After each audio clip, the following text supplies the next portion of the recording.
Hello everyone, welcome back to our channel Login Assist. In this guide video, I will show you how to delete announcement in Line app.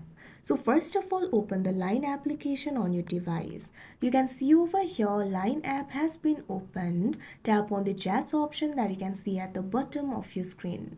Now once you do that, you'll be led to the chats interface. You'll be able to see all of your chats over here. Tap on the chat where you want to delete the announcement. Now you can see over here the chat has been opened. If there is any announcement in the chat, it will be displayed at the top.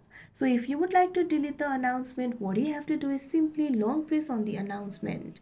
After you do that, tap on this option unannounced that you can see on the screen. Now you can see over here the announcement has been deleted. So like this, you'll be able to do it. So that is how you delete announcement in Line app. I hope you found this video helpful. Thank you for watching. Make sure to like, share and subscribe to our channel.